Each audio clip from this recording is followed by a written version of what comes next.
Patronat, la Confédération Générale des Entreprises de Côte d'Ivoire, CGCI, en Assemblée Générale Ordinaire à son siège au Plateau. La Caisse de dépôt et de consignation signe une convention avec Ecobank au bénéfice de la diaspora. Et puis dans le domaine de la santé, célébration de la journée du droit à l'avortement sécurisé, la GNDR fait le point.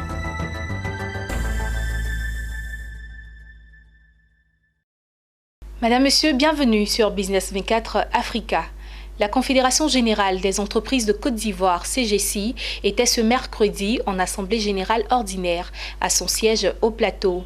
Les administrateurs se sont réunis à l'effet de délibérer sur le rapport moral et financier relatif à l'exercice 2019 du Conseil d'administration, l'approbation des comptes ou encore le renouvellement du mandat des commissaires aux comptes. Les détails avec Daniel Kodjo et Marie Visseri. La Confédération Générale des Entreprises de Côte d'Ivoire, CGCI, doit fonctionner selon les règles optimales des entreprises. C'est en substance ce qui ressort de l'Assemblée Générale du Patronat ivoirien, tenue ce 30 septembre à son siège. Les assises du patronat ivoirien au titre de l'exercice 2019 ont relevé un bilan satisfaisant. C'était une Assemblée Générale à caractère mixte sur le volet ordinaire. Nous avons passé en revue l'activité de l'année 2019 et apprécié donc le rapport moral du conseil d'administration ainsi que le rapport financier de cet exercice. À titre extraordinaire, nous avons au cours de cette assemblée, toujours dans un souci d'amélioration continue de la gouvernance de notre institution, apporté des amendements à nos textes, à nos statuts, pour mieux cadrer l'application de ces statuts au vécu de notre organisation. Malgré la pandémie de la Covid-19, le président de la CGCI estime que l'économie ivoirienne se porte bien.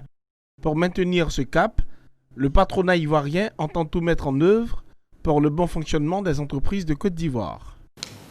Malgré ces avancées notables, nous sommes conscients que des défis majeurs restent encore à relever pour permettre au secteur privé ivoirien de jouer pleinement son rôle de moteur de la croissance et de création de richesses et d'emplois. C'est la raison pour laquelle nous entendons redoubler d'efforts pour réaliser pleinement cette mission.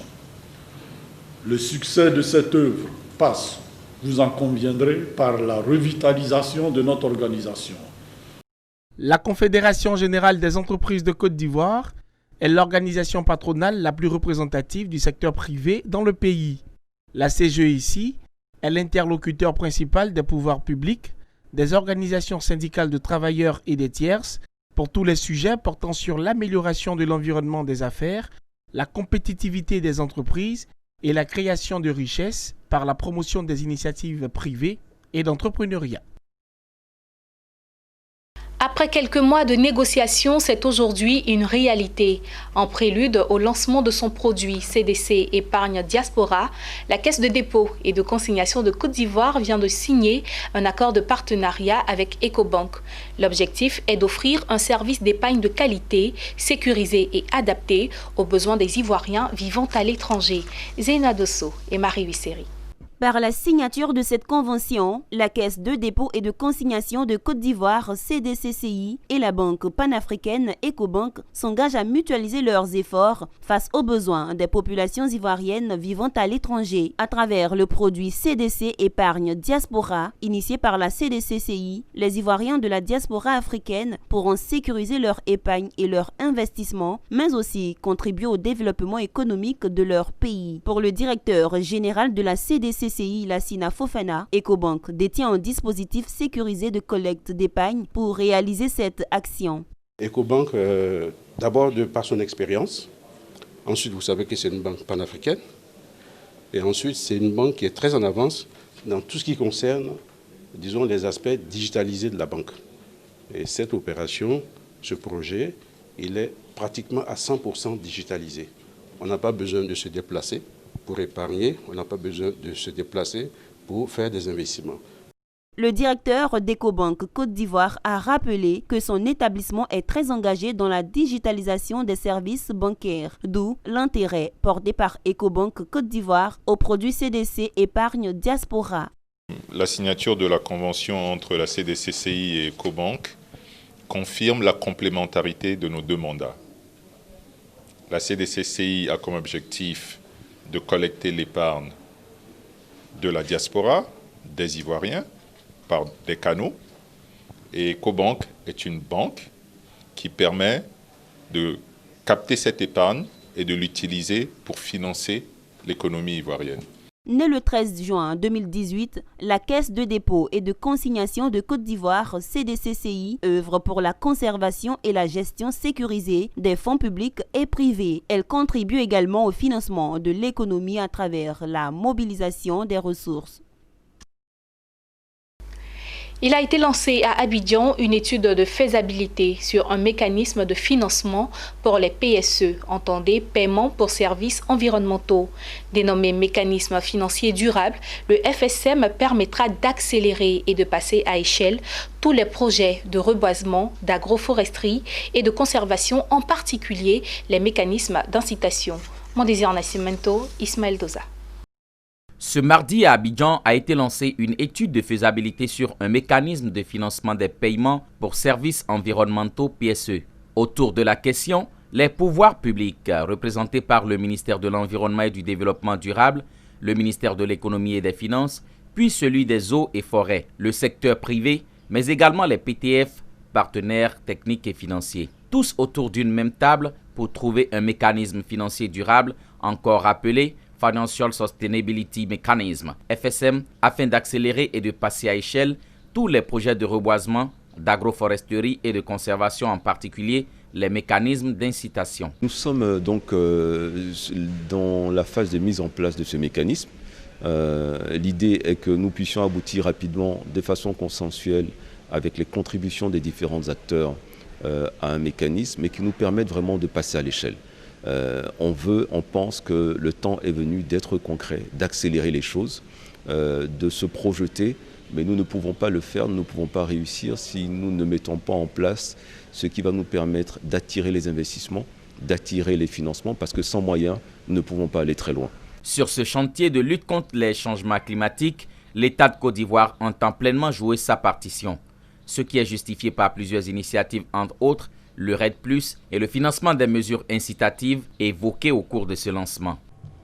En participant à cet atelier, le ministère se situe aussi dans la continuité de sa mission et de ses engagements pour avoir, à travers la stratégie de la RED+, porté et soutenu les projets pilotes liés au mécanisme d'incitation de type PSE. La mise en place des mesures incitatives pour la promotion du reboisement et la préservation des forêts naturelles est une nécessité absolue pour stimuler et maintenir l'engagement des parties prenantes, notamment les collectivités territoriales, les communautés et les populations locales dans la mise en œuvre de la stratégie de réhabilitation des forêts. Green Invest Africa, pour rappel, est une société de conseil et d'ingénierie bas carbone et finance climat. Elle a été mandatée par les PTF, notamment le gouvernement du Royaume-Uni, pour mener à bien l'étude de faisabilité sur un mécanisme de financement des paiements pour services environnementaux PSE en Côte d'Ivoire. À l'instar des pays du monde, la Côte d'Ivoire a célébré la Journée internationale du droit à l'avortement sécurisé. En marge de cette célébration, la société civile, notamment l'AGNDR, a initié un panel. Objectif, présenter l'AGNDR et faire le point sur le processus de mise en application de lois autorisant l'avortement sécurisé en Côte d'Ivoire. Mon désir Nascimento et Richard Akeke. C'est un panel technique autour du thème plaidoyer en faveur de la réduction du taux de mortalité maternelle en Côte d'Ivoire. Il intervient dans le cadre de la commémoration de la Journée internationale du droit à l'avortement sécurisé. Initié par l'AGNDR, entendez Action contre les grossesses non désirées et à risque, ce panel a permis de présenter l'institution, mais aussi de faire le point sur le processus de mise en application de lois autorisant l'avortement sécurisé en Côte d'Ivoire. Une loi née du protocole de Maputo relative à la santé sexuelle et reproductive des femmes africaines. C'est pour nous l'occasion, nous, Agender et société civile, travaillons sur la thématique de santé de la reproduction dans son ensemble, d'interpeller les autorités de la nécessité de renforcer l'environnement réglementaire et programmatique et de prendre des mesures spécifiques pour 1. S'assurer de la disponibilité des soins complets d'avortement, intégrés et fondés sur les droits et les soins post-avortement pour toutes les femmes ivoiriennes sans discrimination et coercition liées à l'âge, l'état de santé, le handicap, l'état civil ou le lieu de résidence. À cette occasion, plusieurs organisations et partenaires ont répondu présents. Il s'agit notamment de l'ONG Médecins du Monde, venue marquer son soutien à l'AGNDR et exiger que la loi autorisant IVG, interruption volontaire de grossesse, soit une réalité en Côte d'Ivoire. Le ministère de la Santé et de l'Hygiène publique, représenté à cet effet par Dr Soro Sanogo, a rassuré les acteurs de la société civile quant à la diligence de l'État faite sur le dossier relatif au protocole de Maputo, protocole relatif à la santé sexuelle et reproductrice de la femme africaine. Les gens y travaillent pour que ça soit effectif. Le protocole de Maputo a été signé, ça a été ratifié, donc il reste à l'accompagner. Donc c'est cet accompagnement-là qui n'est pas encore finalisé. Les échanges ont permis de faire des propositions qui seront adressées aux autorités compétentes, mais surtout en charge de la question de l'application du protocole de Maputo. Rendons-nous à Bondoukou où la lutte contre la Covid-19 bat son plein. Dans le secteur agricole, l'État de Côte d'Ivoire apporte son soutien aux producteurs. Ceux de Bondoukou ont reçu des intrants et du matériel agricole, nous dit Anissé Kouadio. La crise sanitaire due au Covid-19 a véritablement impacté tous les différents secteurs d'activité en Côte d'Ivoire. Le secteur agricole n'est pas en marge de cette menace. Afin d'aider les producteurs, l'État de Côte d'Ivoire a mis en place le plan de soutien économique, social et humanitaire à travers le programme d'urgence du secteur de l'agriculture. Tous les secteurs agricoles ont subi un véritable impact, non seulement au niveau de la production, de la commercialisation, même au niveau de la transformation.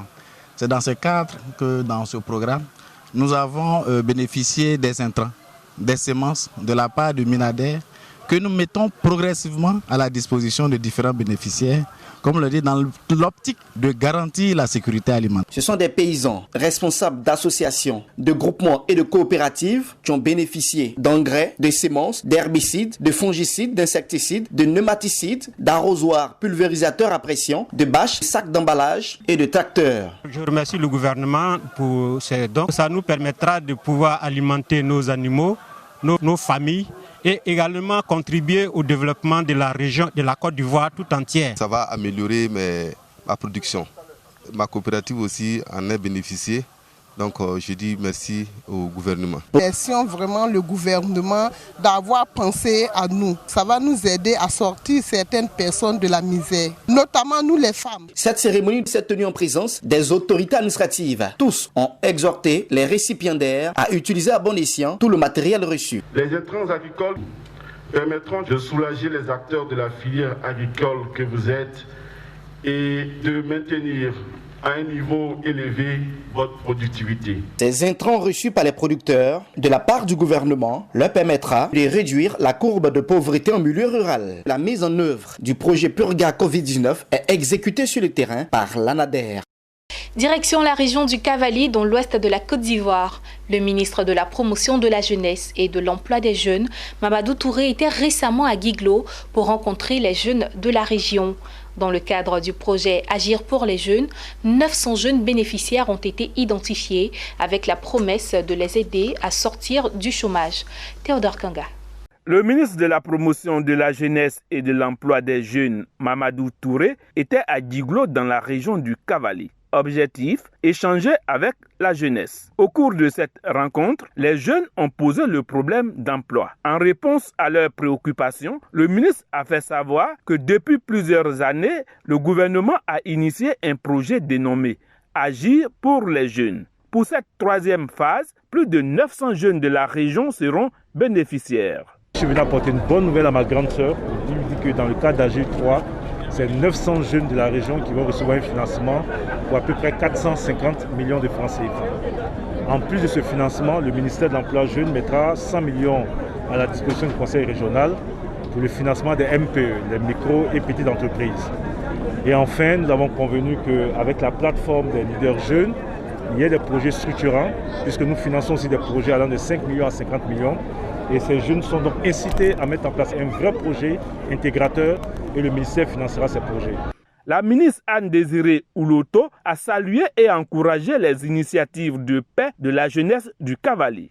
La présidente du conseil régional s'est également réjouie de l'engagement du gouvernement à œuvrer pour le bien-être des jeunes de sa région. C'est tout ce que je souhaite pour le Cavalier.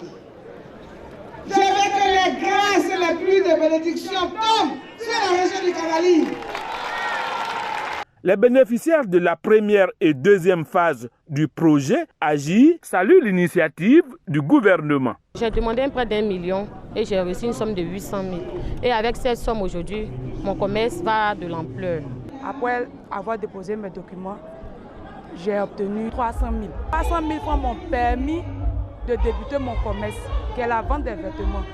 Le troisième niveau du projet Agir pour les jeunes vise à lutter contre le chômage et promouvoir l'autonomisation des jeunes et des femmes sur toute l'étendue du territoire ivoirien.